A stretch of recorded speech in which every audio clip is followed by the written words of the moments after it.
Shalom Israël, Shalom aux frères et aux sœurs aux dispersés du très haut à travers le monde. J'espère que vous allez bien. Moi, votre frère, je vais très bien. Ouais. Oh, praises be to the Most High, our power. Toute la gloire soit rendue au Tout-Puissant. Je reviens encore et aujourd'hui, nous allons au travers les Écritures. Je vais vous révéler quelque chose. Voici ici les épîtres ou les lettres cachées de Paul de Tarse aux Édomites, aux Égyptiens. Ah ça, on vous a jamais appris ça. Ah oui, ouais, non, les frères, tenez-vous bon, ok? Nous allons aller dans les Écritures. Et then vous allez voir ça. Alors, il y a des gens qui, là, à mon YouTube depuis des années, non?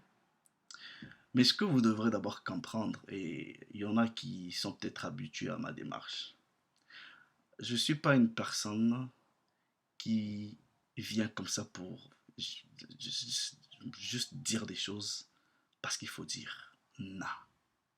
Ouais.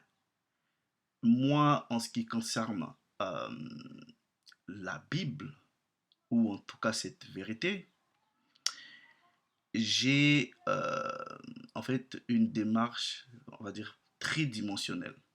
C'est-à-dire, j'ai la Torah ou les Écritures, la Bible, comme étant ma base. Ouais. Mais dans ma démarche, j'ajoute une dimension scientifique, c'est-à-dire la recherche, comprendre l'histoire, voilà, la géographie, toutes ces choses-là. Voilà. La dimension académique. Qu'est-ce que les académiciens disent par that's me. That's me. Donc, j'ai envie d'abord d'être convaincu que ce que je suis en train de croire là, je peux le prouver en dehors de la simple Bible. That's it. Donc, quelqu'un qui est sérieux dans sa compréhension biblique, vous devrez y associer une dimension de recherche scientifique. That's it. Non, je vais vous parler des évangiles cachés de Paul de Tarse aux Édomites. Non, regardez ceci. Il y a vraisemblablement des frères et des sœurs ou des gens qui ne comprennent pas. Et je vous dis, pour nous les Bantous, les Israélites, nous savons très bien prophétiquement que la religion qui est connue comme étant le christianisme, c'est une malédiction pour tout Israélite. Nous le savons. Là, ben on va d'abord laisser d'abord ça là de côté. I'm gonna teach you something. Ceux qui aiment comprendre les choses, qui aiment véritablement la vérité, voilà, les frères, les sœurs, tenez-vous bon, mettez-vous à côté. I'm gonna show you something. Ce que je vais vous présenter ici, voilà, je vais pas faire, je vais pas aller trop deep, ok? Pourquoi?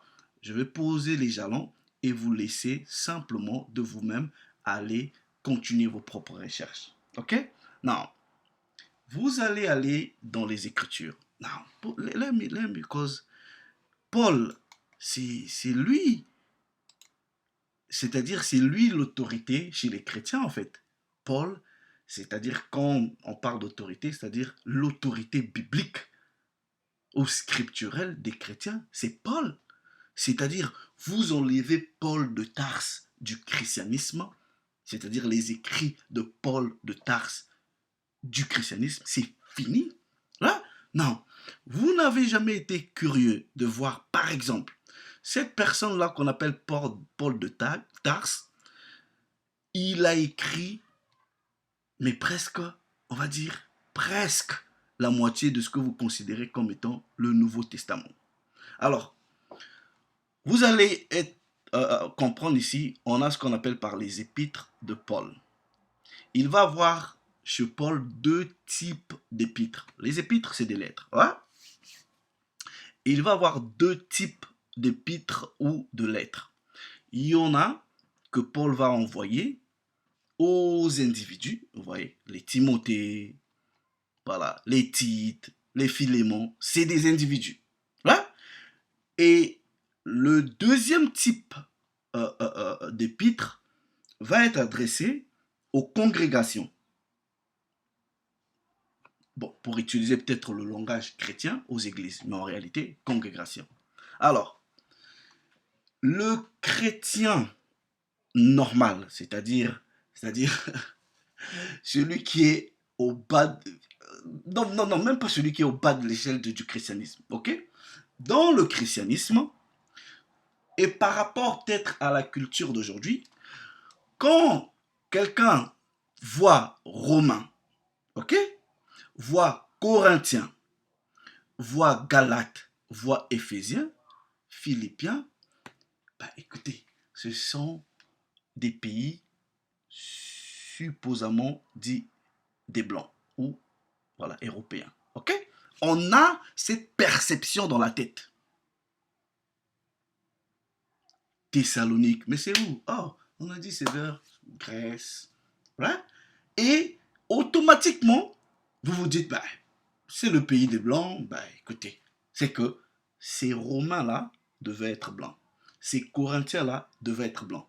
Ces Galatiens-là devaient être blancs. Et on vous comprend, parce que c'est-à-dire, par facilité intellectuelle, on comprend que ce serait plus ou moins normal qu'une personne ait cette compréhension. Ouais? Alors, maintenant, par honnêteté intellectuelle, une personne doit réfléchir pour dire, mais comment peut-on universaliser, par exemple, un livre, la Bible, pour dire que c'est le livre de tout le monde, prenons par exemple les lettres de Paul, alors que ces lettres-là semblent être adressées à des villes spécifiques. Voilà. Vous devrez avoir cette curiosité intellectuelle. Pourquoi Paul adresserait seulement une lettre aux Romains, aux Corinthiens, aux gens de Galate, aux Philippiens? Mais elle est où la lettre de Paul aux Édomites? Elle est où la lettre de Paul aux Abidjanais? Parce que c'est des villes. Elle est où la lettre de Paul aux Quinois, aux Brazzavillois, aux gens de Libreville? La lettre de Paul aux habitants de Port-Gentil? Elle est où la lettre de Paul aux habitants de Porto-Novo? Elle est où la lettre de Paul aux habitants de Boaké? Est-ce que vous n'avez jamais eu cette curiosité intellectuelle? Non, je suis à Boaké. Bah, comme je suis à Boaké, moi je suis quelqu'un de Boaké, mais je me réfère à une lettre qui est adressée aux Romains et je veux m'identifier dedans. Quel, je sais pas, c'est pas une bassesse intellectuelle, mais vous manquez de curiosité intellectuelle. Faites travailler your brain, use your brain to think. Non, dans les Écritures, il va avoir plusieurs termes. Ce sont ces termes-là qui vont porter à confusion et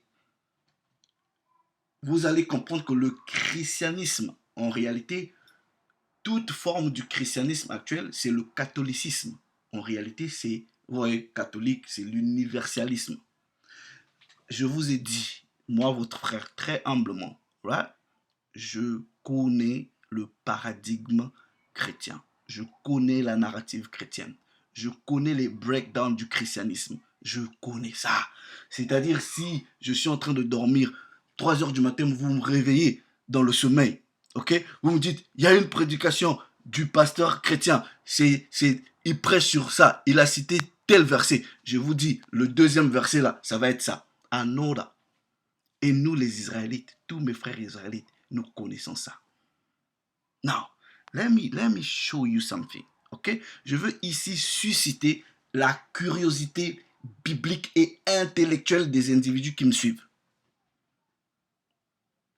vous allez avoir des termes dans les Écritures comme païen.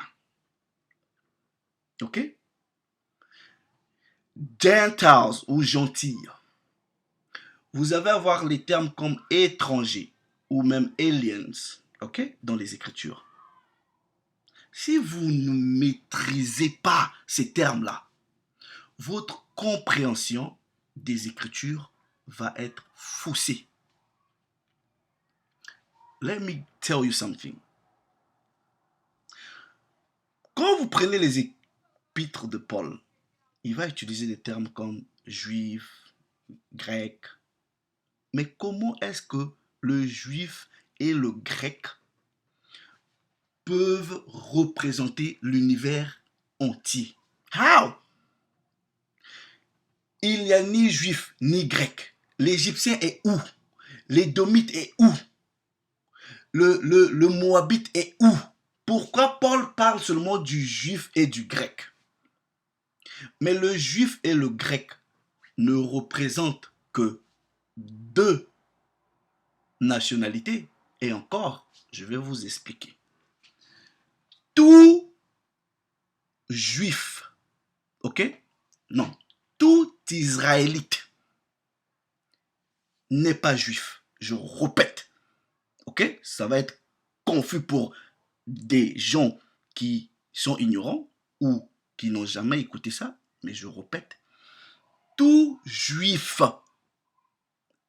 non, tout israélite n'est pas juif. Je répète, tout israélite n'est pas juif. Mais tout juif est israélite. Ouais? Je vais vous expliquer le terme juif en soi. Premièrement, c'est-à-dire en termes de compréhension, il va y avoir deux occurrences quand vous voulez comprendre le terme juif. Ouais?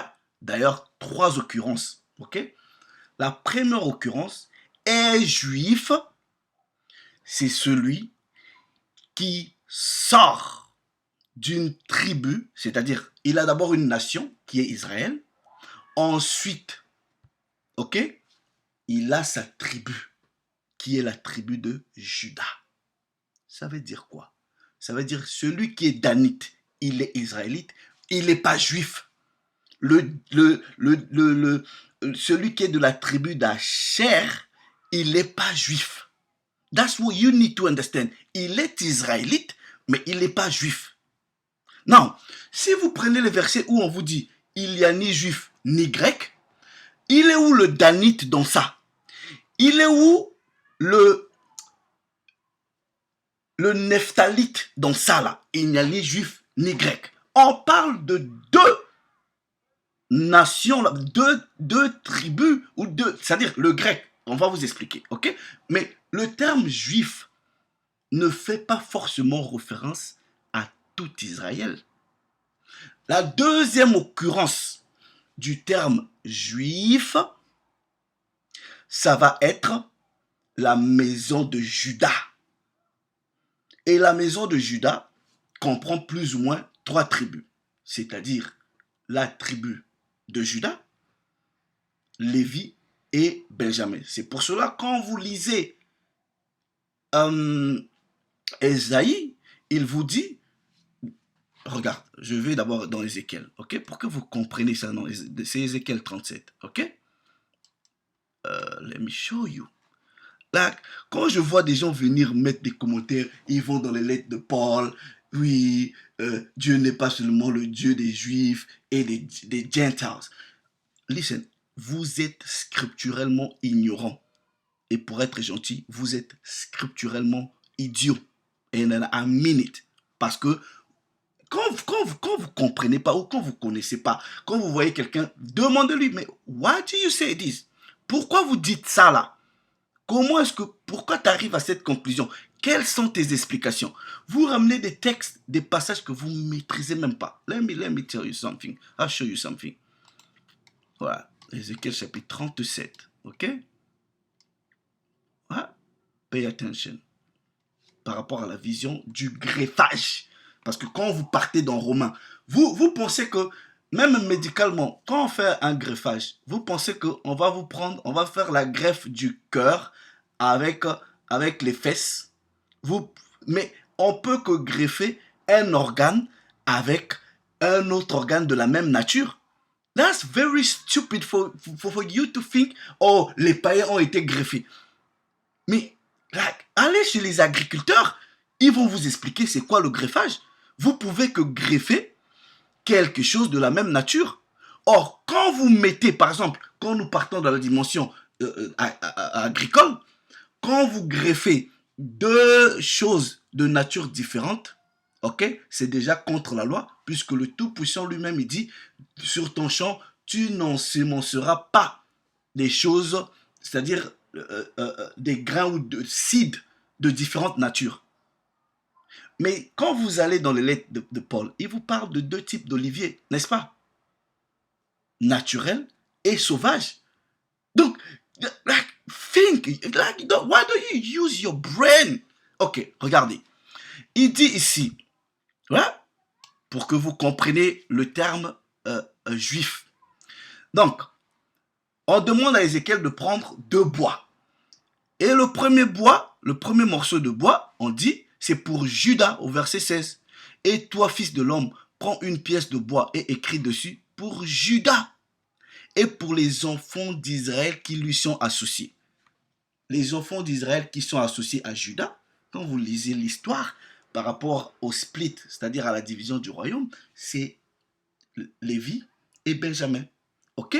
Et le bois d'Éphraïm et les enfants qui sont associés à Joseph ou Éphraïm, c'est les autres tribus. Donc, à la sortie, je pense, de la captivité babylonienne, je pense, ou assyrienne, si je ne me trompe, en tout cas l'une des deux, vous allez maintenant voir que le terme juif sera appliqué au royaume du sud, c'est-à-dire Juda, right, Benjamin et Lévi.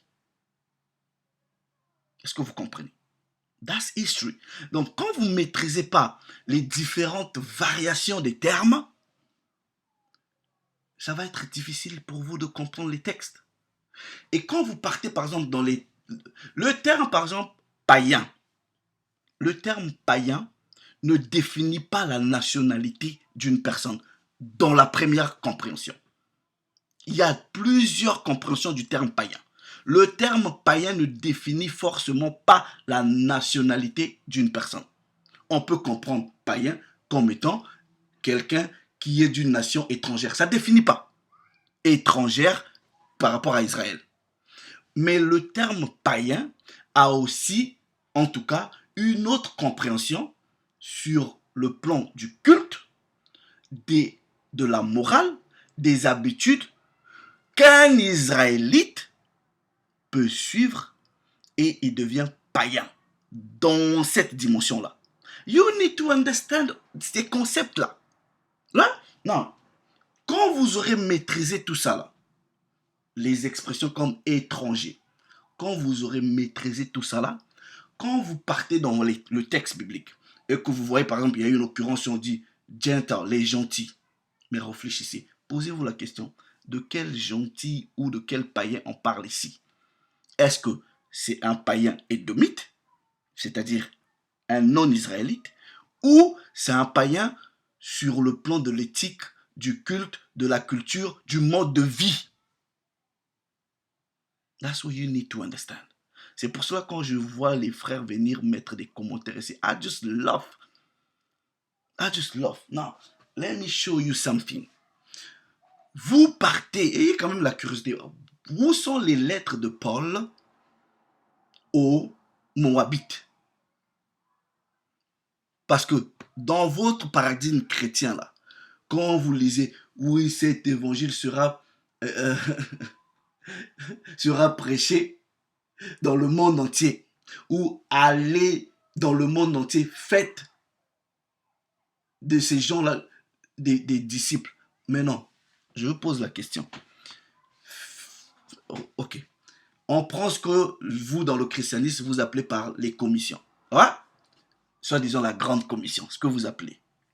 Prenez le parcours des apôtres. si la grande commission, selon vous, était d'aller prêcher la parole partout dans le monde, mais pourquoi cette parole est destinée à des villes spécifiques? Why? Non, regardez, ok? On va vous dire, oui, un tel est l'apôtre des païens. Mais attendez, ok. Entre la nation israélite et les autres nations. Donc, on prend seulement Pierre. On dit, Pierre, toi, tu vas te charger des Juifs. Et on prend Paul, on dit, toi, tu te charges du reste du monde. That's really silly. OK? Donc, par une démarche d'analyse du parcours de ces apôtres-là, vous allez remarquer que ces gens-là partaient dans des villes spécifiques.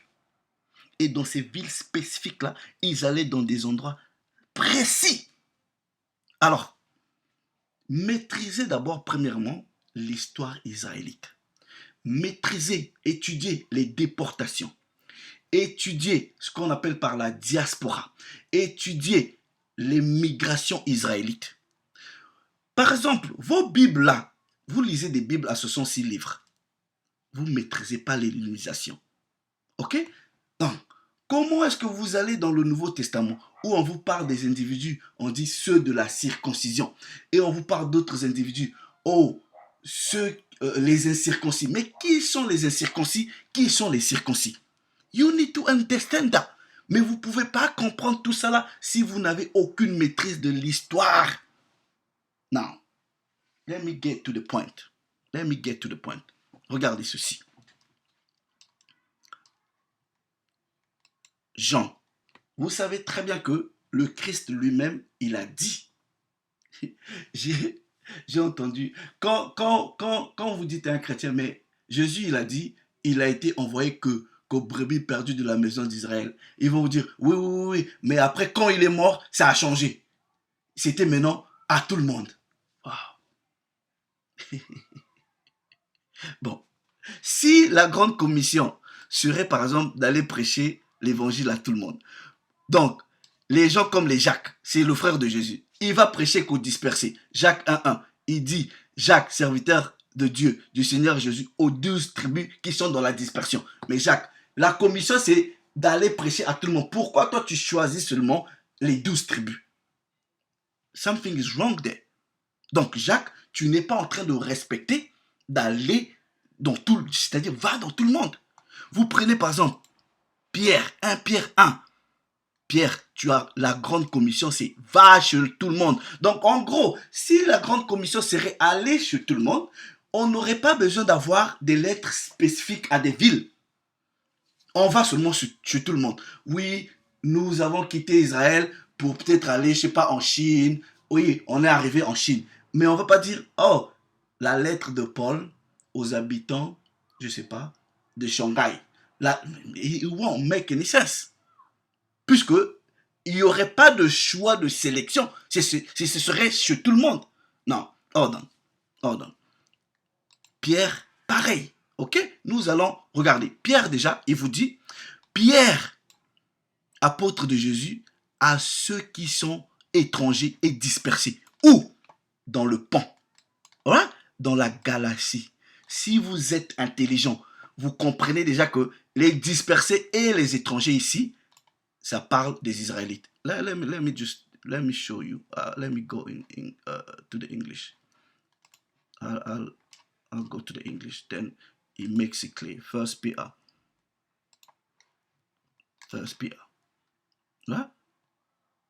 Right? Now, let me see this. Right.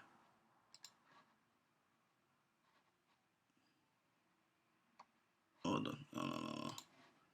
on. Pierre, I need to show you something. Ok. Et celui déjà qui a une connaissance de l'histoire, c'est que Israël, ce sont les dispersés. Ouais? Non, les dispersés, le terme dispersé là, c'est ça la diaspora. C'est ça la diaspora. Ok? Les dispersés, éparpillés, dispersés, des Israélites dispersés parmi les nations. des chrétiens éparpillés parmi les païens. Vous savez que les véritables chrétiens, ce sont les Israélites. Là, mais vous n'allez pas prendre ces chrétiens-là et vous pensez que ce sont vous les chrétiens d'aujourd'hui. Non, réfléchissez. Si la grande commission était, non, aller chez tout le monde. Mais pourquoi ces gens-là choisissent d'aller dans la diaspora? Why? It does not make any sense. Par honnêteté intellectuelle, it won't make any sense. Non. Let me show you something. On va prendre le Christ. Yeah? Non. Lui-même, il dit, je n'ai été envoyé que pour les brebis perdues de la maison de Yahshua. Le chrétien va dire, oui, mais ça, c'était avant. Mais quand il est mort, c'était à tout le monde. Right? Ouais, non. Regardez ceci. I'll go to Jean chapitre 10. Jean chapitre 10. La brebis ou les brebis dans les Écritures, ça fait allusion à qui? À Israël. I think so. Let me go to Jeremiah chapter 50, I think. Jeremiah chapter 50. I think so. This says, if I remember the precept. Hold on. Je sais pas mettre l'accent. Hold on. Let me. Yeah. Hold on. Attendez, je vais chercher ça. Right. Nous savons que brebis is Israel. Ok, puisque le Christ lui-même dit, il a été envoyé que pour les brebis perdues de la maison de Yahshua. Hold on. Let me go. Is it 50? Yeah, right. Yeah, verset 17. Et pourtant, j'étais proche. Je disais 16. Ok. Right? Israël est une brebis égarée. Right? Non. Regardez maintenant ce Jésus-là, ok, qui est votre Dieu, dans le christianisme, voyez ce qu'il dit. Right? Dans le chapitre 10, ok, au verset 16, il dit, j'ai encore d'autres brebis. J'ai encore d'autres brebis qui ne sont pas de cette bergerie. Celles-là, il faudra que j'aille les emmener. Ces brebis-là entendront ma voix. Mais non, faites attention. Il y aura un seul troupeau et un seul berger. Right. Now, les frères, faites très très attention. Ok? Je vous ai toujours dit, here, ici, là, précepte, c'est sur précepte. Précepte sur précepte, ligne sur ligne, un peu ici, un peu là. Est-ce que ce que Jésus est en train de dire ici, on peut aller trouver un autre précepte qui parle de ça? Of course, right? Ézéchiel chapitre 34. Ézéchiel chapitre 34. Avant d'abord qu'on aille à Ézéchiel chapitre 34, ceux qui ont compris l'histoire des captivités israélites, vous allez voir que Jésus, dans la captivité romaine, le royaume du Nord majoritairement n'était plus là. Il y avait quelques individus, par exemple, quand vous lisez dans le texte, je pense dans le livre de Jean ou dans le Nouveau Testament, bref, on vous parle même d'une femme de la tribu de Asser. Mais la grande majorité du royaume du Nord n'est pas à Israël, n'est pas sur la terre, parti en captivité. Il y en a qui sont déjà dans la they're very far. Ok? Non, regardez ceci. Regardez ceci. Je vais dans Ézéchiel. Ok? Puisque lui-même il dit, j'ai d'autres brebis, il faut que j'aille les chercher. En ce moment, les brebis présentes et celles que j'irai chercher, vous allez former tous un seul troupeau et il y aura un seul berger. Puisque lui-même il dit, il est le bon berger. Now, let me go to this precept here. The book of Ezekiel. The book of Ezekiel, ok? Non, je préfère même lire le Sefer, ok? Parce que les autres versions là, just not comfortable with it. Ok, let me see. Ézéchiel, chapitre 34, right? Chapitre 34. Et même déjà là, vous voyez déjà, il y a le principe même de ramener, ok?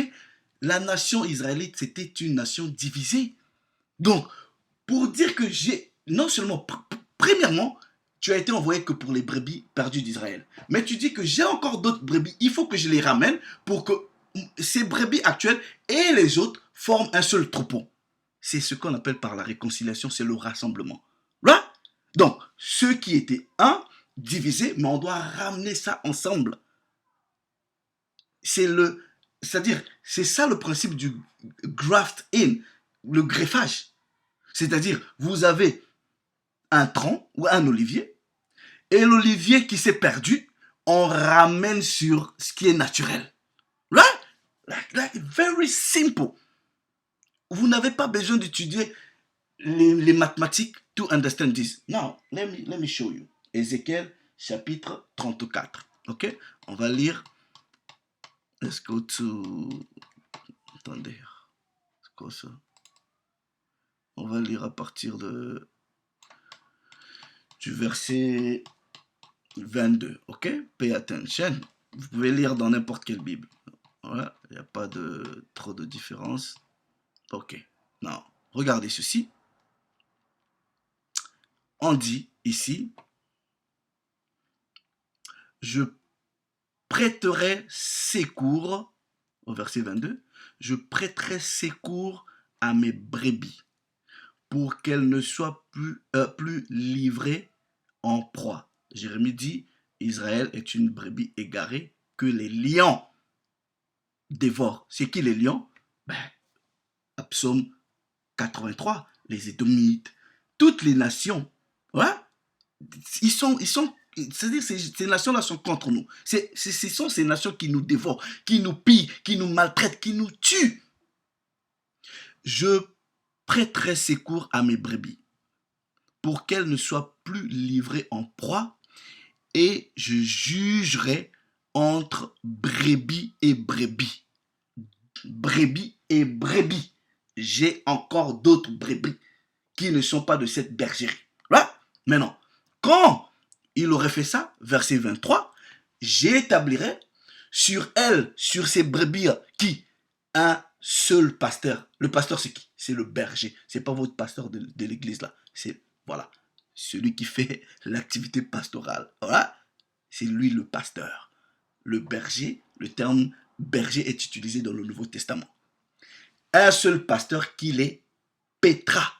Mon serviteur David. Mais David ici est mort. C'est lui qui les paîtra. C'est lui qui sera leur seul pasteur. Now, on reste dans le même livre d'Ézéchiel. On va dans le chapitre 37. Right? On va dans le chapitre 37. Pour que vous compreniez. Listen. La Bible là, c'est simple. Quand quelqu'un vient vous dire, oui, c'est compliqué, rien n'est compliqué pour celui qui veut apprendre, qui donne le temps. It's very simple. Vous priez, le Très-Haut vous ouvre l'intelligence, mais vous devrez avoir l'amour de ces choses-là. Sinon, même la compréhension là, ça va être compliqué. Regardez, Ézéchiel chapitre, ok, vous avez déjà lu, let me just go to a simple version, parce que ça prend du temps. Ézéchiel chapitre 37. Ouais.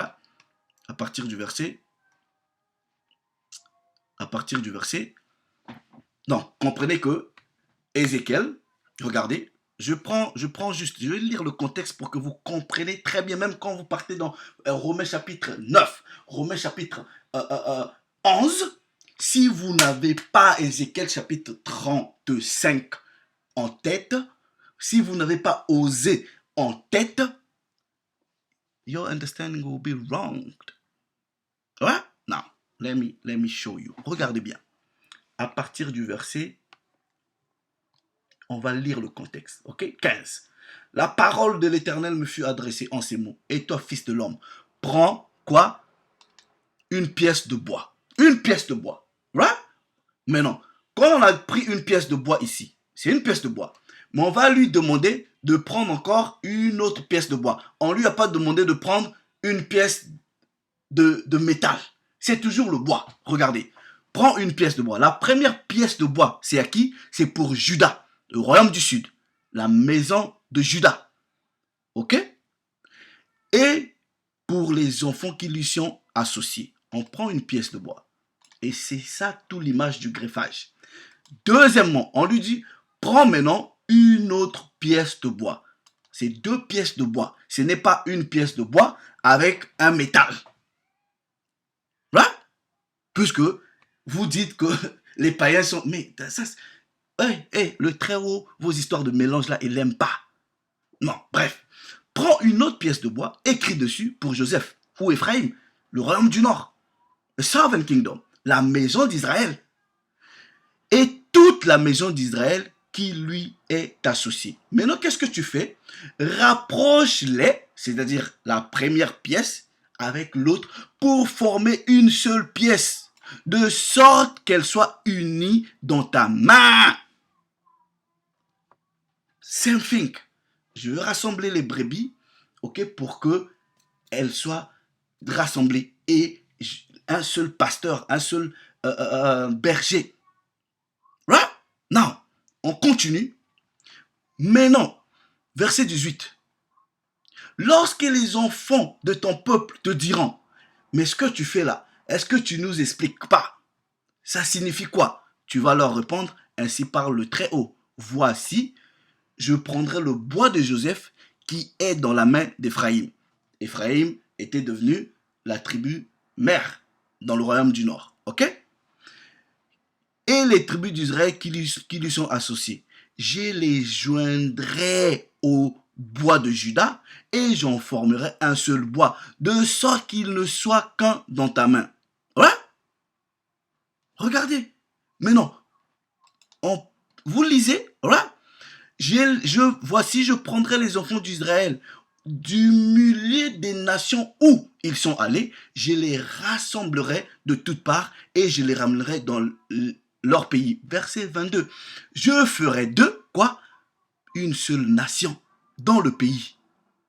Donc, déjà pour faire d'une seule nation, vous comprenez que, même on dit dans Genèse chapitre 35, que Éphraïm, de toi sortira une nation et une compagnie de nations. Là? Donc, une multitude de nations sortira d'Israël. Voilà pourquoi, quand vous partez même dans l'Apocalypse, vous voyez de toutes nations. Mais listen, ok. Mes frères qui sont en Haïti, les Israélites, mes frères qui sont en Antilles, ils sont israélites. Mais est-ce que les frères, moi j'ai des langues, je parle des langues, mes frères parlent le créole, il y en a qui parlent, je sais pas, plusieurs langues. Donc, on sort de beaucoup de peuples avec différentes langues. Come on, come on. Bref, regardez, maintenant il dit, ils ne seront plus divisés en deux royaumes. Ils ne se sueront plus par les idoles. Ok? Regardez, verset. On va les purifier, je serai leur Dieu, blablabla. Voilà. Mon serviteur David sera leur roi. Et ils auront tous un seul, quoi? Un seul pasteur. Non. J'ai encore d'autres brebis qui ne sont pas de cette bergerie. Propos du Christ, on vous explique le contexte, pourquoi il avait dit ça. It was prophesied, c'était prophétisé. On prend encore un autre propos du Christ. Right? Jean chapitre, I think, 7:35. Right.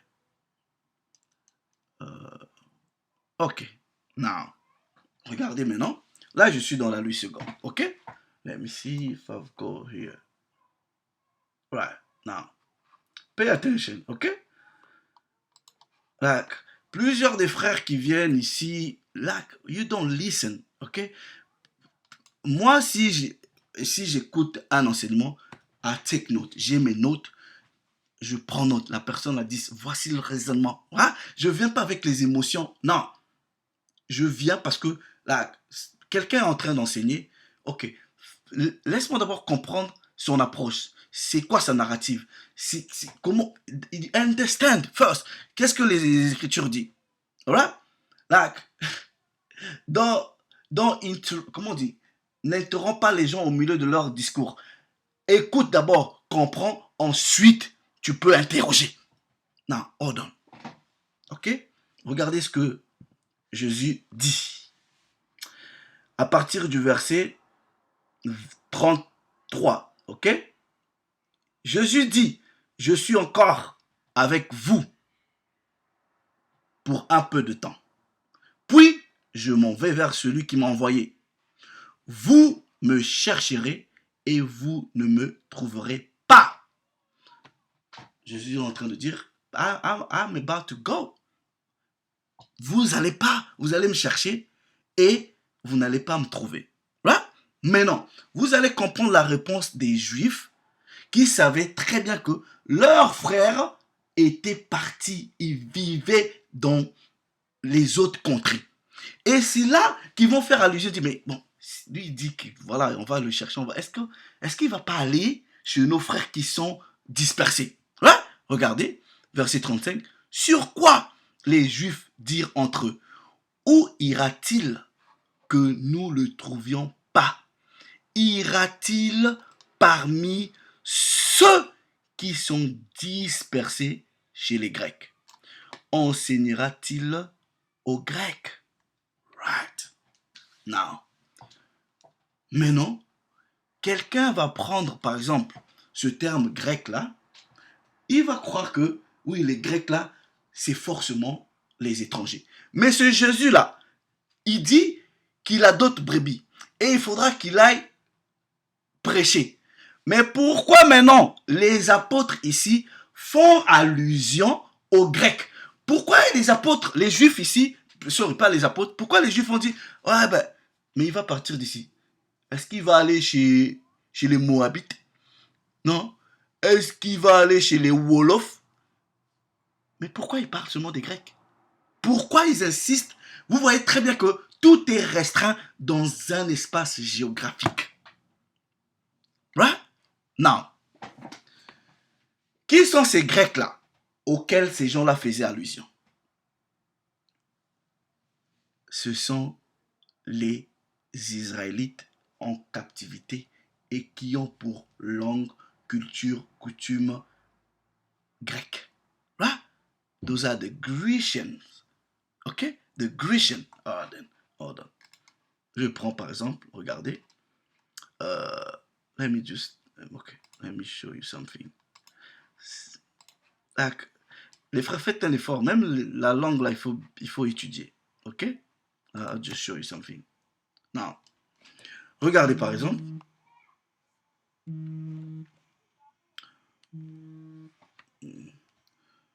Brother, I'll call you back. I'm cheating.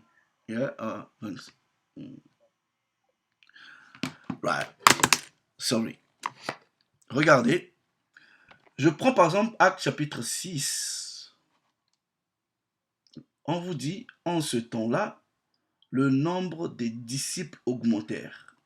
Les hellénistes murmurèrent contre les Hébreux. Right? Non.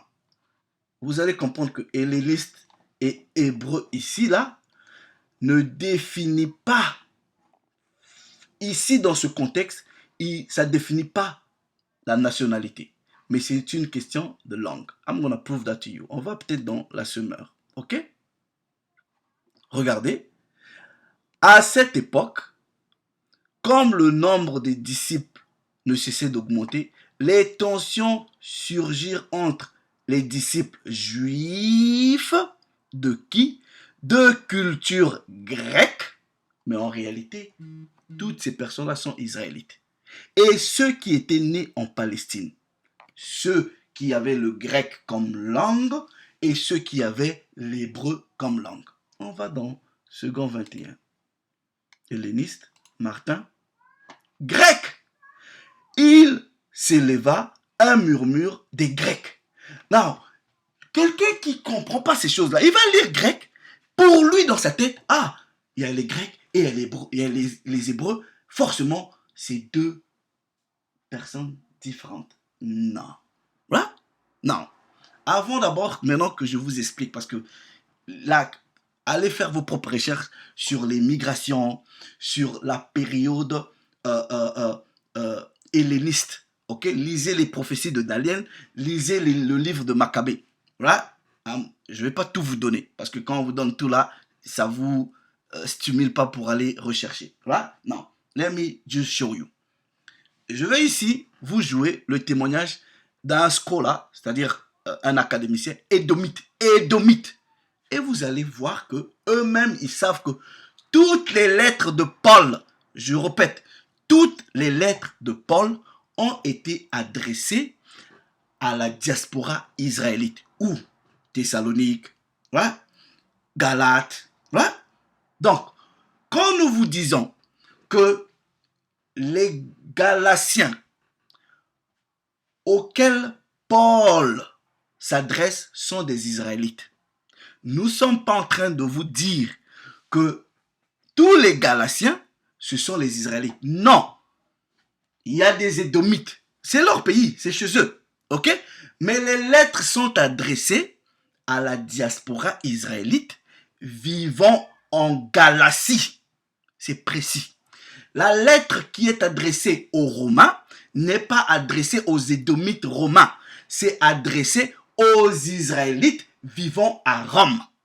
Je vais vous donner les indices. Corinthe, pareil. Je vais vous donner les indices dans toutes ces lettres-là et vous verrez exactement de quoi je parle. Mais par contre, avant de prendre les indices bibliques, je vais vous jouer les propos d'un édomite académicien qui vous dit exactement la même chose. Right? Let me just play this video. Non, il est en train de parler de Actes chapitre 16. Ok? Non, je vais juste résumer pour les gens qui parlent anglais, vous allez comprendre. Je vais juste résumer. Ok? Écoutons-le. Like kings of the houses of Judah, Zerah and Phares. Well, absolutely. We're talking about the dispersion of Israel. Right. And right. Paul knew that the nations that he went to were all dispersed Israelites. Paul savait que les nations où il est parti, c'était tous les Israélites dispersés. Ah non, vous pensez que... Attendez, comme...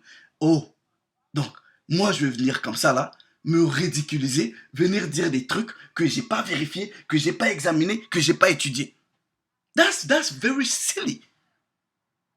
Là, j'ai pas vérifié. Non, je viens. Ah ben, vous savez quoi? Les Corinthiens là sont les Israélites. That's very silly. Non, on va écouter. Ok? Right, yes. And his letters prove it over again and again. Yes.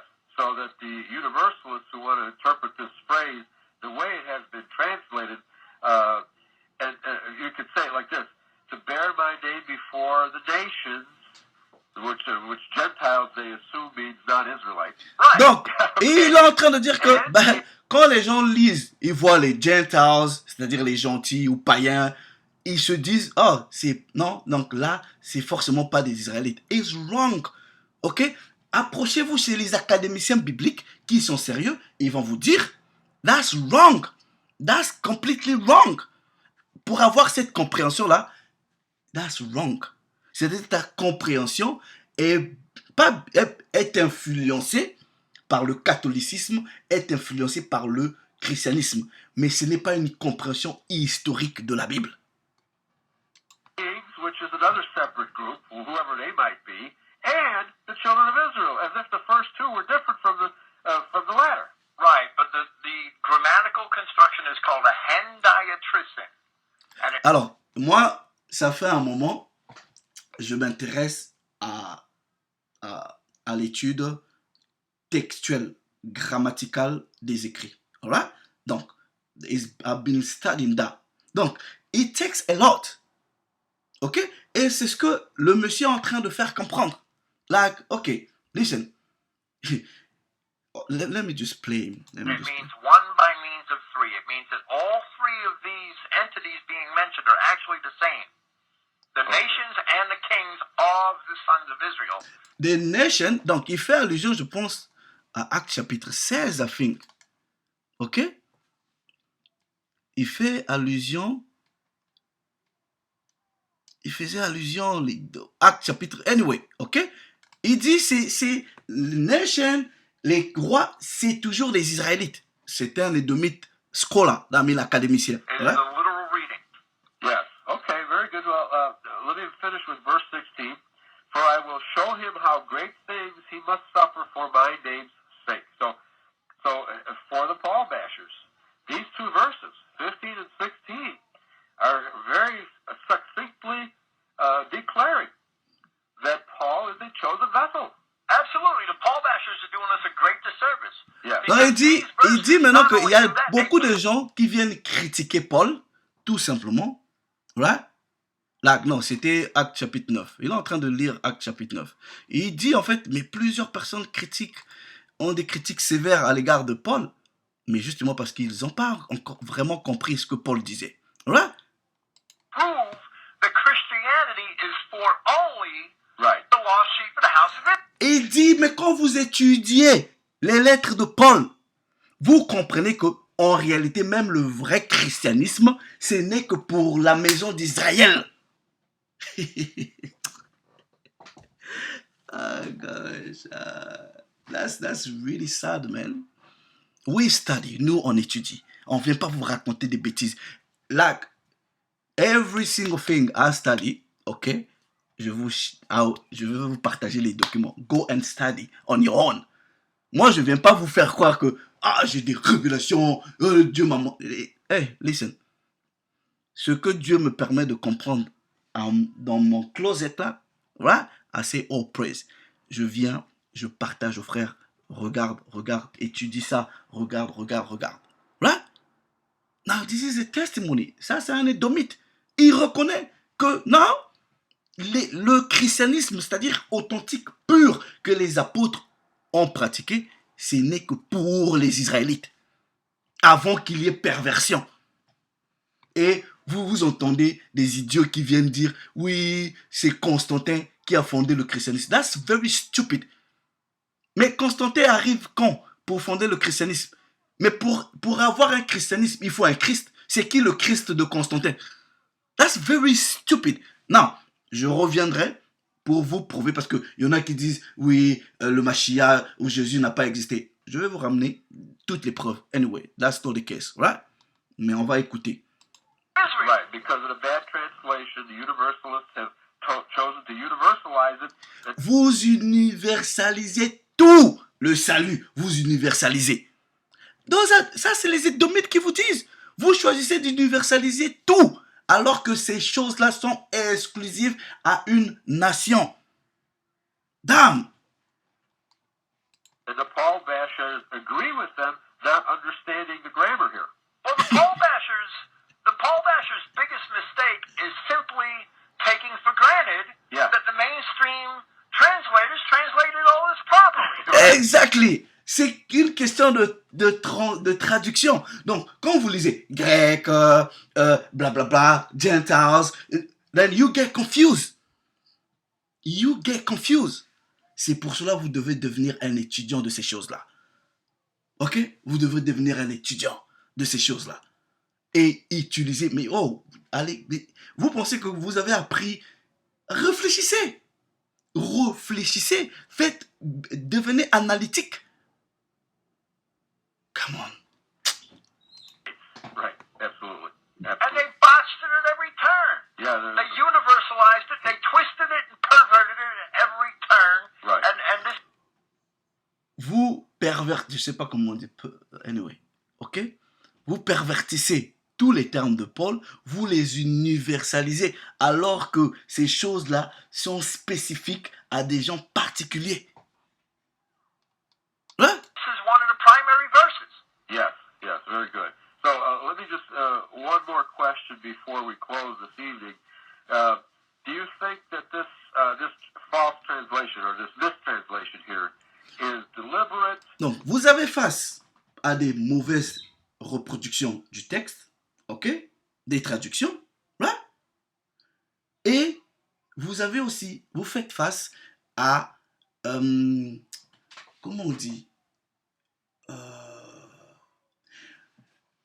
c'est une forme de ligne éditoriale. C'est-à-dire, dans le christianisme, comme on veut universaliser les choses, mais il faut créer un paradigme, une narrative pour ramener des influences, orienter la compréhension des gens qui va plus ou moins s'accorder à la doctrine qu'on présente. Là, c'est. Mais bah, les Édomites, des clever, ils ont bien travaillé et ils ont réussi. Mais le Très-Haut ne peut pas permettre que la parole de son peuple soit trafiquée. C'est pour cela, là, il met son esprit à des frères qui viennent, qui sont intelligents, qui étudient, qui réfléchissent et qui viennent vous présenter des choses. Come on, let's listen to this Edomite. Or the King James.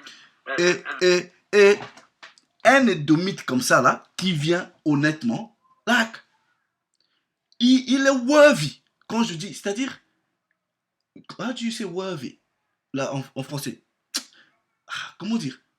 Il est digne que tous les Noirs, là, qui veulent venir sauver les Édomites en ramenant des versets qu'ils ne maîtrisent même pas.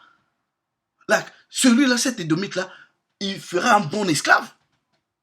Because he's holding on the truth. Bah, yet, l'Israélite va venir pour dire, non, c'est pas ça. Mais l'Édomite reconnaît que non, on a menti, on vous a menti, c'est pas ça. Ces choses-là, c'est que pour vous. Mais l'Israélite vient et dit, non, c'est pas comme ça. It appears to me, this is the conclusion I've come to for a lot of these really bad translations, is that these translations from the Greek in the New Testament, especially the writings of Paul, it sounds to me like these King James translators didn't know Greek that well. Là, il est en train de dire, plusieurs personnes, même les King James, il dit, bah, là, ceux qui ont étudié, approchez-vous, ok, il y a des académiciens, des scholars, ok, those people, là, ils vont vous dire, listen, telle reproduction par rapport à tel manuscrit, le mot qui est utilisé là-bas ne reflète pas nécessairement, ok, le contexte culturel, social de l'époque. Ouais? Et vous allez voir que plusieurs traductions, même ils ont toujours, comment dire, biaisé. Ils ont, en fait, ils ont pas doctrine, mais en fait, ils font des traductions, ils sont déjà influencés par leurs croyances. Vous prenez la Vulgate que Jérôme a traduit, vous allez voir que la personne, vous prenez le texte en lui-même, vous prenez comment est-ce que c'est reproduit, peut-être en français, vous allez voir que il y a des influences là-dedans. Et c'est ce que cet académicien est en train de vous faire comprendre. Mais quand vous avez que la Lucigon, vous, c'est seulement la Bible, vous n'avez pas l'esprit de recherche scientifique, vous ne prenez pas le temps, you're not gonna understand this. Vous n'allez pas comprendre ça. Pour vous, c'est, yeah, on dit grec, ouais, c'est les Grecs, c'est les Blancs. Very silly. Paul de Tarse, il est israélite, tribu de Benjamin. Mais est-ce qu'il n'est pas citoyen romain? Posez-vous la question. Il a fait comment pour être citoyen romain? Est-ce que Paul, quand il dit il est romain, ça veut dire qu'il est romain en blanc?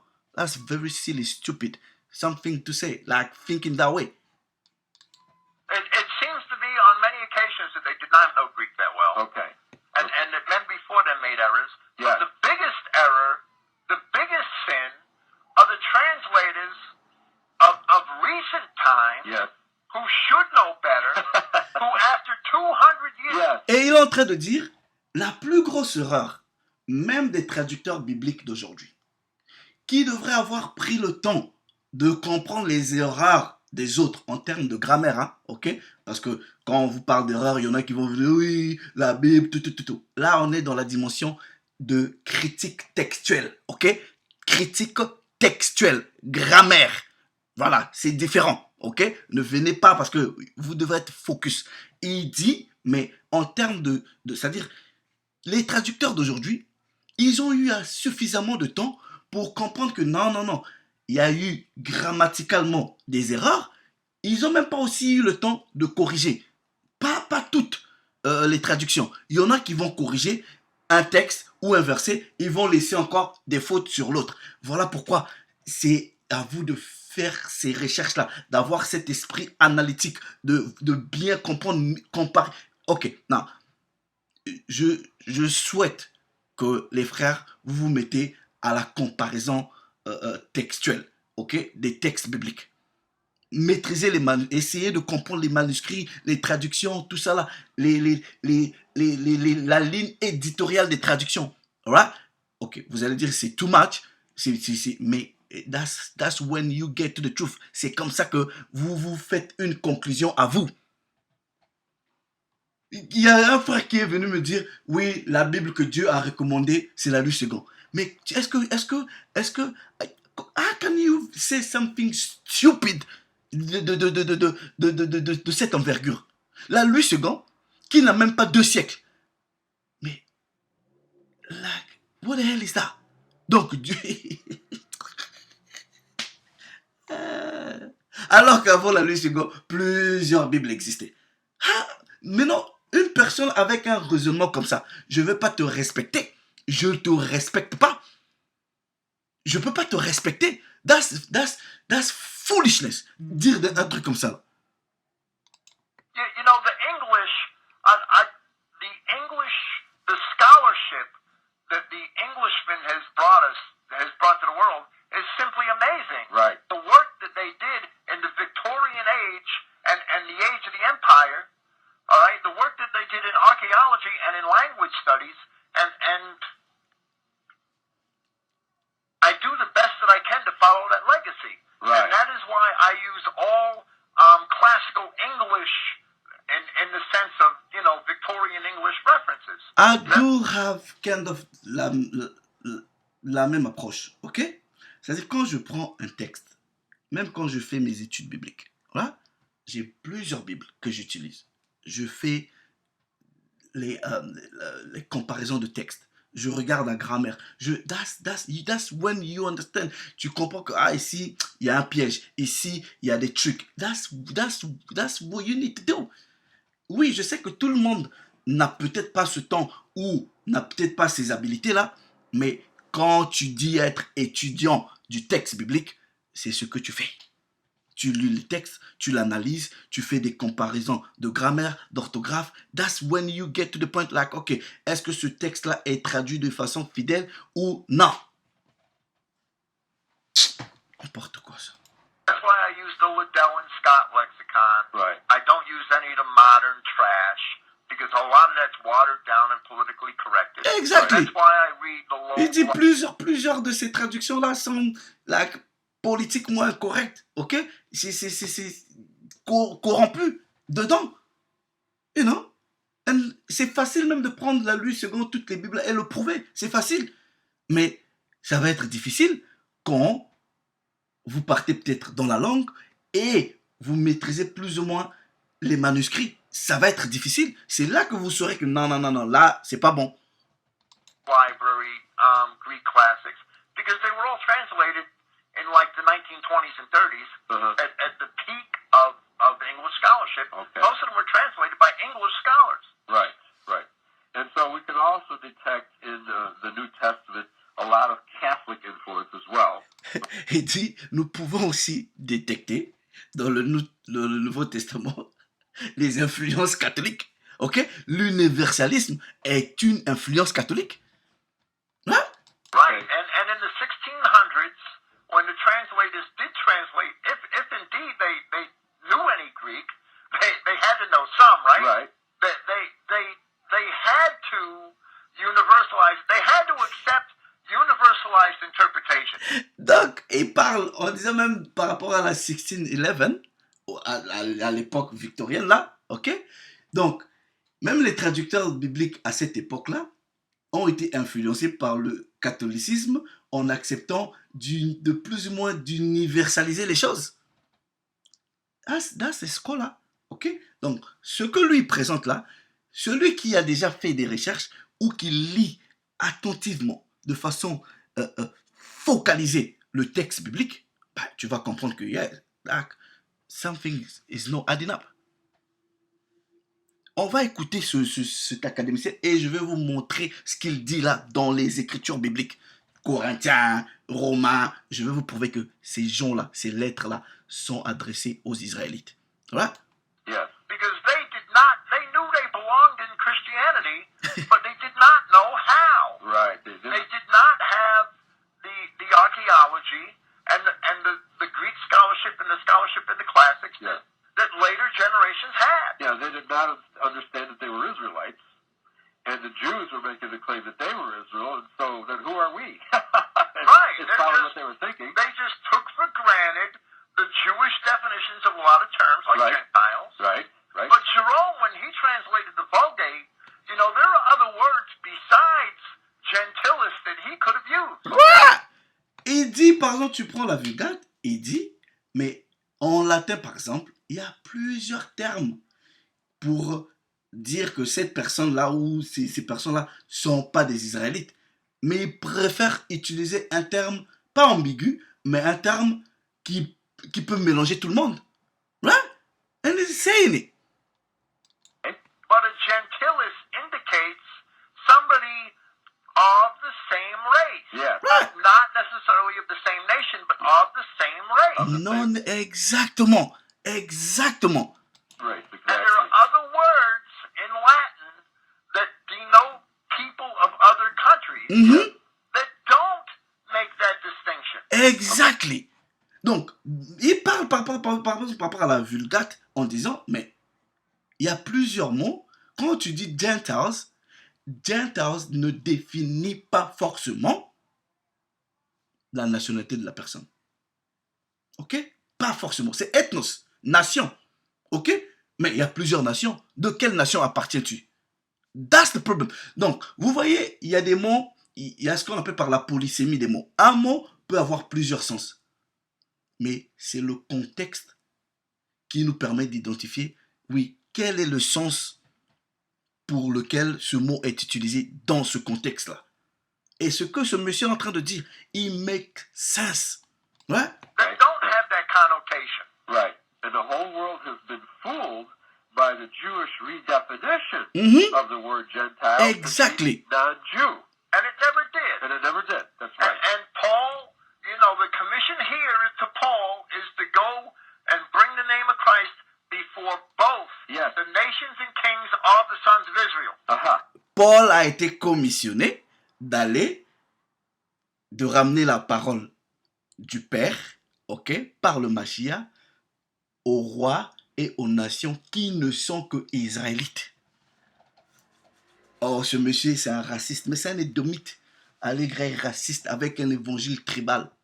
Very silly, ignorant. Right. And Paul's epistles prove over and over again, and he does it to the Romans, and he does it to the Corinthians. Paul, les épîtres de Paul vous prouvent que il va écrire ça qu'aux Israélites. Non. Say, Edom, say the truth. Même si, Edom, toi, la vérité, c'est pas vraiment ton truc, mais ok, say the truth, ok? Say the truth.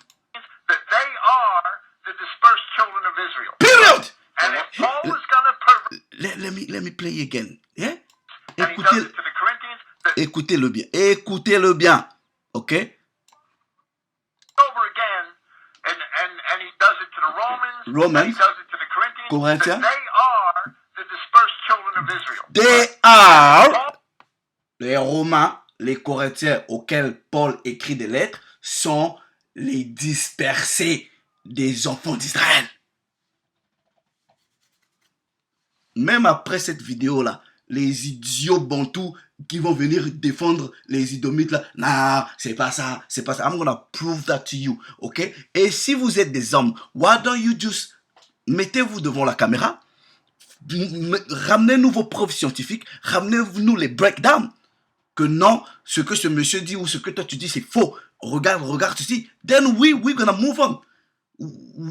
Vous pensez que vous allez venir mettre un commentaire? C'est ça.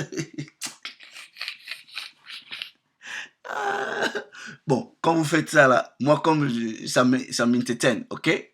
Like, yeah, bah, c'est un théâtre pour moi, ce que vous venez écrire ici. Ok? On va écouter cet édomite-là. Right? Paul is going to Il pervert. dit, le titre, par exemple, je connais la vidéo, il dit, les lettres d'Apôtre ont été envoyées aux Israélites. Écoutez les Édomites scholars. Right? Christianity, we'd have Et la vidéo là, YouTube a enlevé ça, mais en réalité, vous devrez avoir les images. Ok? Ils ont enlevé l'interview là. Ok? Mais likely, we recorded it. Ok? an epistle of Paul to the Ethiopians, an epistle of Paul to the Egyptians, The black and people. Now, il est en train de dire, mais comment ça se fait, vous n'avez pas les épîtres de Paul aux Éthiopiens? Comment ça se fait, vous n'avez pas les... Si la commission était d'aller chez tout le monde. That's an Edomite telling you the truth. Et vous devrez avoir la curiosité intellectuelle de réfléchir, de dire, why not? Comment ça se fait? Ok? Donc cette parole-là, on n'avait pas besoin d'envoyer ça aux Moabites. Où sont les Moabites? Puisque chez vous, c'est tout le monde. to the Ethiopians, an epistle of Paul to the Egyptians, Il n'y a pas. an epistle of Paul to the Hutus and the Tutsis. Right. Et We il don't dit, have elle est où l'épître de Paul aux Tutsis, aux Hutus? Il n'y en a pas. Ça n'existe pas. Pourquoi? that. There's no epistle of Paul to the Arabs. Il n'y a pas There's no épître de epistle Paul of aux Paul Arabes. to the Babylonians. Aux Babyloniens, il n'y en a pas. There's no epistle of Paul to the Edomites. Il n'y en a pas. Non. Paul to the very Lui-même, c'est un édomite. Ok?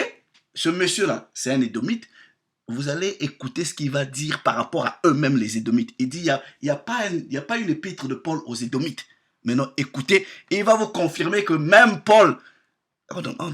Ok? Écoutons-le. very easily perverted Christianity. Right. And it- The Paul bashers are just idiots for not seeing that. Et il dit, ceux qui critiquent Paul ne sont que des idiots qui ne comprennent pas que Paul s'adresse qu'à ses Israélites, à ses frères.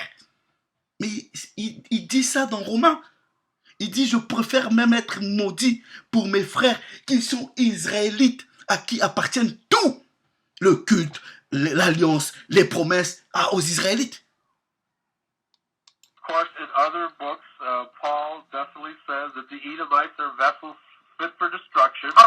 Paul dit que les Édomites sont un vaisseau de destruction. C'est un Édomite qui dit ça. Hein? Ouais? Et Armand va venir pour dire des... Armand, mon frère, je veux revenir sur toi. I'm not done with you. Right? Je veux vous pousser à aller étudier. Vous venez avec des conneries. La 8 secondes, c'est la Bible que Dieu a recommandée. Mais that's very idiotic. C'est quoi ces conneries-là? Destruction, right? He does not include them among the Israelites. And he Paul does not include Edomite dans ses lettres. Il ne les inclut pas parmi les Israélites. Alright? doesn't include any nation that's non-Israelite. Right. Paul n'inclut aucune nation qui n'est pas israélite dans ses lettres. Celui-là, c'est un édomite qui vous dit la vérité.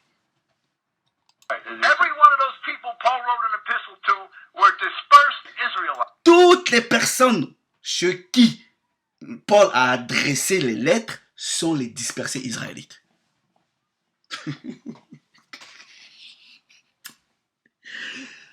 Christianity is a joke. Man. Le christianisme, c'est une blague. Ouais? Le christianisme, c'est une blague. Right. And he excludes the descendants of Ishmael, which is your today's Arabs, right? Absolutely. He excludes excludes them, explicitly Yeah. excludes them. Right. Explicitly So, exclude you them. don't Il les a understand enlevés. the words of Paul. Obviously, this is one of the verses in verse 15 here that can be universalized because of the way it's translated. And if it's translated correctly, it's absolutely not universal. That's right. Right. Si on fait une bonne traduction en utilisant les mots corrects, il dit certainement ça ne pouvait pas être universalisé. Là, c'est une Edomite here. This is not Edomite. Et les gens disent, oui, tu ne haïras pas le Édomite. Ils prennent le verset de Deutéronome chapitre 27. Oui, on a déjà expliqué, c'est ça là. C'est que ça voulait dire, c'est dans quel contexte. Yes. Okay. That's why I want to discuss these last two verses in detail. Thank you, William Fink. We are making mincemeat of the universalist interpretation of the Holy Scriptures, especially the New Testament. I love this stuff. All right? So thanks for joining me on this edition of Yahweh's Covenant Right. Temple. Non. Ce monsieur a dit, On va vous prouver, ok? Je ne vais pas prendre toutes les lettres, voilà, mais je vais prendre quelques-unes, puisqu'il y a des lettres qui sont privées, tout ça. Là. Mais on vous dit que c'est aux Israélites. Non, pay attention, voilà. Let's go to Hosea. Hosea. C'est Hosea. Let me just read chapter 8. Right. Non. Regardez. Israël est dévoré. Là, cet Israël ici, là, ça, c'est le royaume du Nord. Ok? Vous allez comprendre. Israël est dévoré. Il est entre les nations comme un vaisseau dont on ne se soucie point. Là, car ils sont montés vers le roi d'Assyrie. Bref, Éphraïm, vous comprenez. Non, regardez ceci.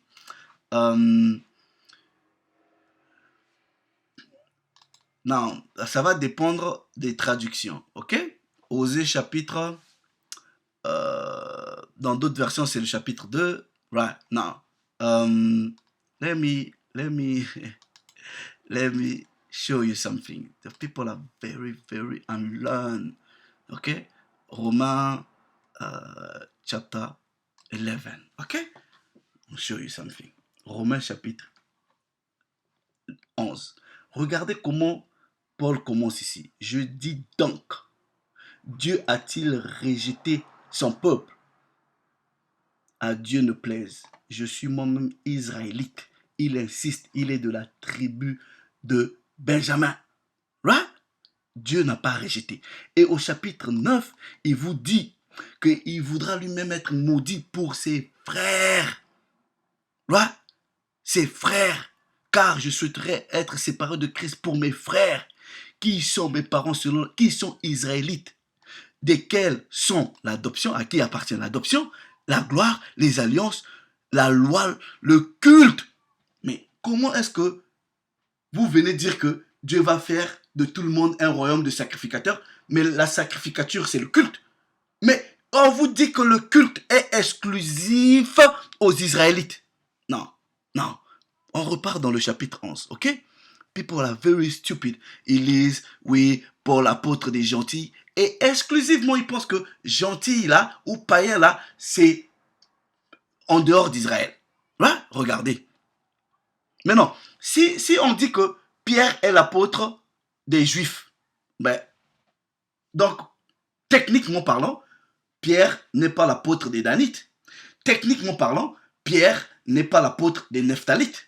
Techniquement parlant, Pierre n'est pas l'apôtre des Ephraimites. That make no sense. Ça n'a pas de sens quand vous voulez tout généraliser. Ça n'a pas de sens. Parce que vous prenez le grec et le juif, le danite ne se retrouve pas. Mais il est israélite. Vous prenez le juif et le grec, l'ismaélite forcément ne se retrouve pas. Si vous partez sur la base des nations. Donc, ils vont aller dans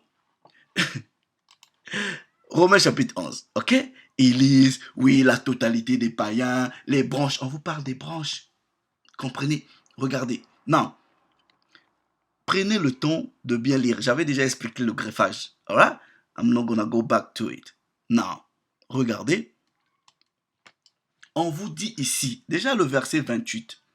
Right? Regardez. Verset 25. Pour tous les ignorants qui ne comprennent pas qu'il y a l'olivier franc et il y a le propre olivier ou l'olivier sauvage dans d'autres versions. C'est deux oliviers de même nature. Regardez.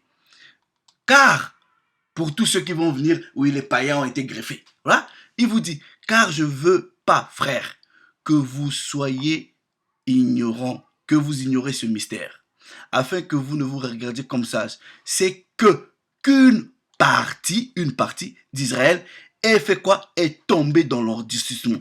Pas tout Israël. Ok? Maintenant, quand on vous parle des branches, now let me just show you. Ok? Let me show you que ces branches-là, quand vous prenez broken off. Attends.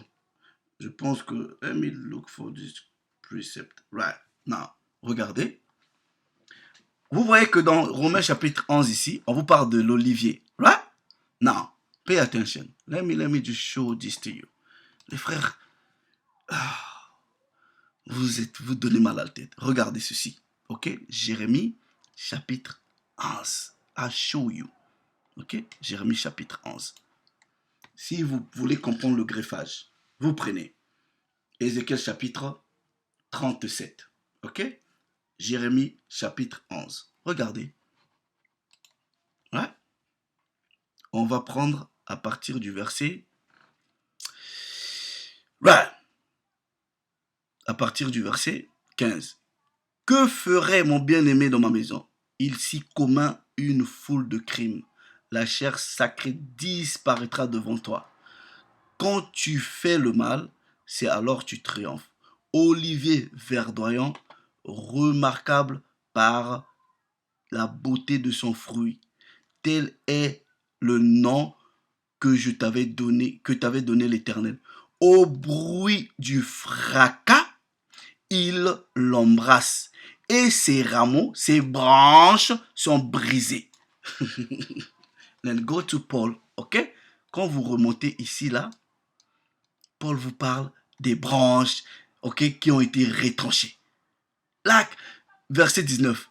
Tu diras, les branches ont été retranchées. Là, just read and understand. Maintenant, regardez, qui dit le mystère qu'une partie est tombée, certaines branches sont tombées, jusqu'à ce que la totalité des païens, right, soit rentrée. Qui sont ces païens-là? Ce sont des Israélites. Maintenant, regardez la conclusion. Right? La conclusion, c'est au verset 26. Quand la totalité de païens sera grafted in, c'est-à-dire greffée, la conclusion est ainsi. Vous ne comprenez pas les conjonctions de coordination? Et ainsi, c'est une conclusion. Quand ce mystère se sera fait, et ainsi, c'est maintenant tout Israël dans son ensemble qui sera sauvé. Pourquoi? Parce qu'il est écrit, le libérateur viendra de Sion et il détournera de Jacob ses impiétés. Maintenant, regardez au verset 28, il dit, il y a deux types d'individus. En ce qui concerne l'évangile, ils sont ennemis à cause de vous. Right? Mais en ce qui concerne l'élection, ces gens-là qui ont été greffés à vous, en ce qui concerne l'élection, ils sont aimés à cause de leur Père. Car Dieu ne se repent pas de ses dons et de son appel. Mais non, d'où est-ce que vous prenez les païens qui sont non-israélites de nature, vous voulez les mettre dans un appel? Ils n'ont jamais été appelés. Ils n'ont jamais été élus.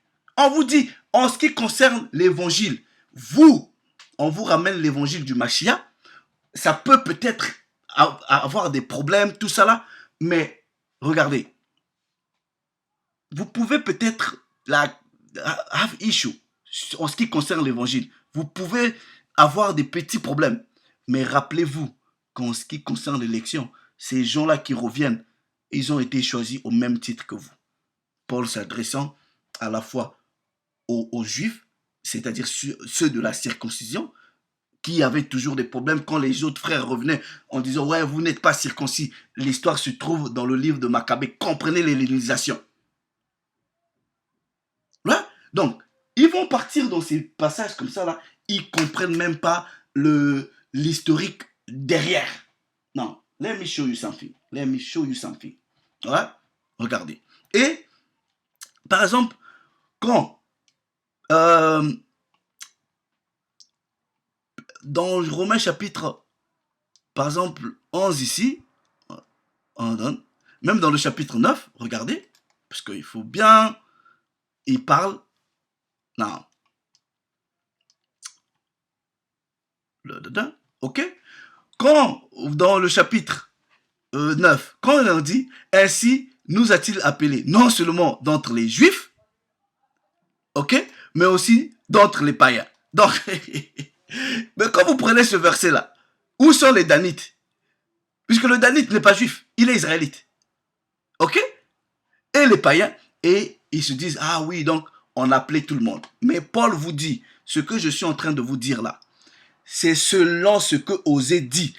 Selon qu'il est dit dans Osée, j'appellerai mon peuple, celui qui n'est pas mon peuple, mon bien-aimé, qui n'est pas mon peuple. Et là où on vous disait, vous n'êtes pas les enfants, quand vous n'êtes plus mon peuple, vous êtes devenus comme des étrangers. C'est ce que Ephraim est devenu. Ephraim est devenu païen, en captivité, ils sont romains, ils sont grecs, ils sont... That's what happened. Mais il cite Osée. Mais quand vous partez dans Osée, chapitre, dans d'autres versions, ça va être le chapitre 2. Ok? Là, Osée, chapitre 2 ou chapitre 1, chapitre 1 à partir du verset 9. Et, ok, je vais lire d'abord Osée dans le contexte. Right? I just need to give you this understanding. Oh, you're coming to argue. T'as même pas pris le temps d'étudier. You're gonna argue. Tout pour sauver l'homme blanc. Osée chapitre 1. Ok? Non. Regardez. Et, regardez.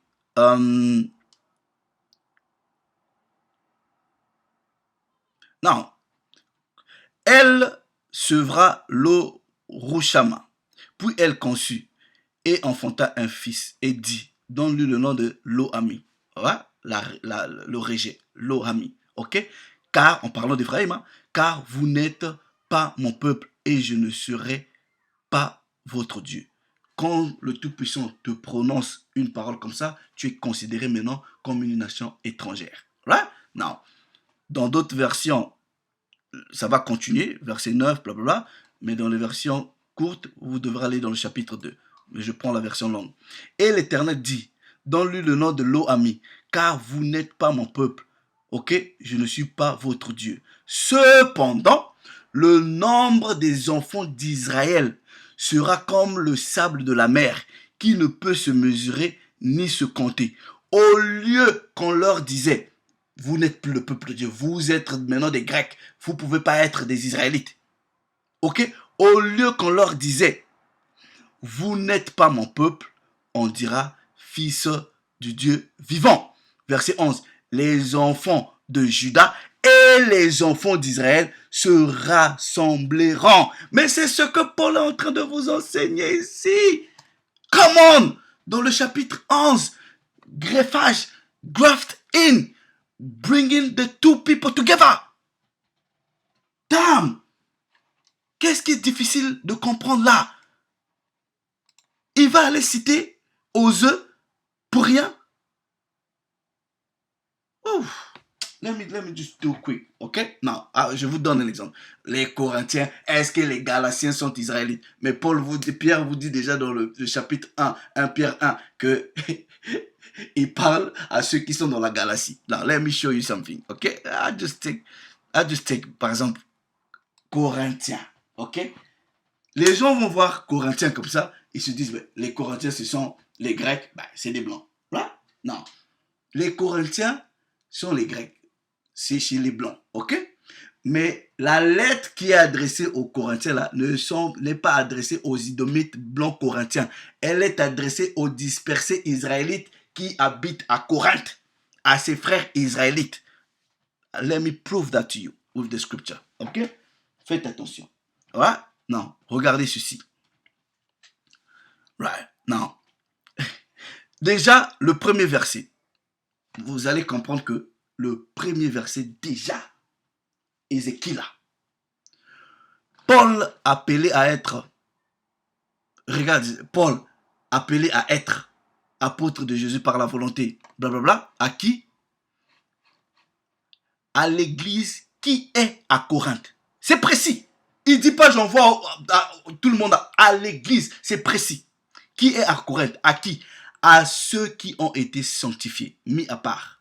Les saints, appelés saints. Il n'y a qu'Israël comme nation qui est appelée nation sainte. Les saints, ce sont les Israélites. Il n'y a pas un Édomite qui est appelé saint. Il n'y a pas un Moabite. Il n'y a pas une nation qui est appelée nation sainte dans les Écritures. Ça n'existe pas. Dans ce qu'il a. Mais ça, c'est pas Ok, let me show you. Let me show you something. Right? On va dans le chapitre 10. Ok? Je veux que tous les sauveurs de Édomites viennent m'expliquer ceci. Chapitre 10. Ok? C'est la lettre aux Corinthiens. Right? Donc, la lettre aux Édomites. Frère. Frère. Non. Déjà, le terme frère ici, là. Let me show you. Ok? Déjà, le terme frère, c'est le terme adelphos. On va vous montrer c'est quoi un frère. Voilà? Frère. Qu'il soit né des deux parents ou d'un seul. Même père, même mère. Voilà? Ceux qui ont le même ancêtre national. Voilà? Non. Paul vous dit quoi? C'est qui les frères de Paul? Voilà? Romains. I need to show you something. Ok? Romains. My brethren. Romains chapitre 9, il vous dit que ses frères sont qui? Sont israélites. Donc, quand déjà il dit frère, comprenez déjà que brethren, comprenez que là, il parle à ses frères israélites. Non? Regardez. Frère, je ne veux pas que vous ignorez que nos pères, oh, les pères des Moabites, les pères des Égyptiens, nos pères ont été tous, ont tous été sous la nuée et qu'ils ont tous passé au travers la mer et qu'ils ont été baptisés en Moïse dans la nuée et dans la mer et qu'ils ont tous mangé le même aliment spirituel, nos pères. Maintenant, je vous pose la question de savoir, ce sont les pères des Moabites qui ont été sous la nuée. Mais s'il s'adresse aux Corinthiens, pourquoi il dit nos pères? Non, c'est pas fini. C'est pas fini. Hein? Non, on prend le chapitre 5.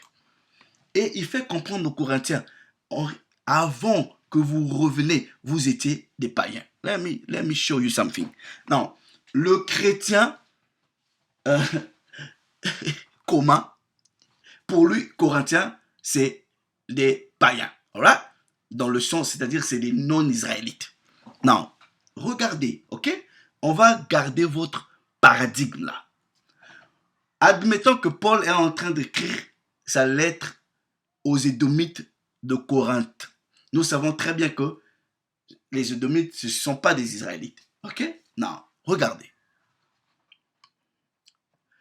On entend dire qu'il y a, chapitre 5, ok?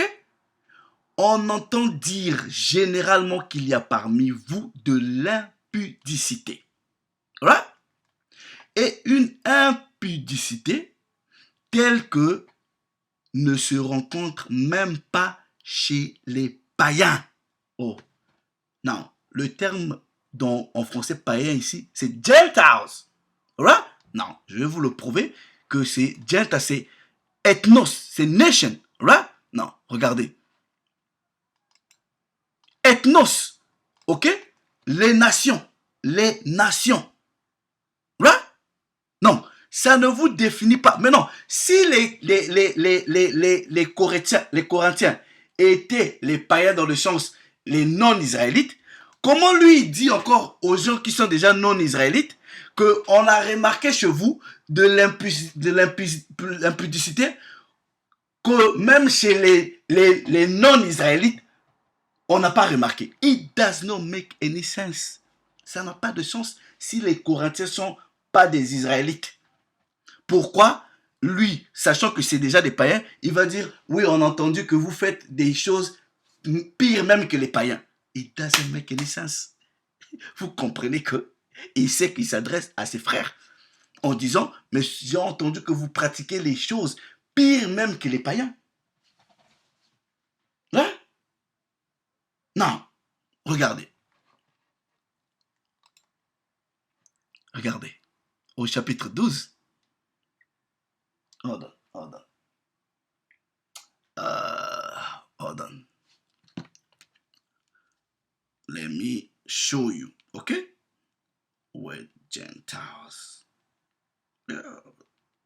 Isn't it Corinthian, isn't it? Right. Okay. Now, regardez.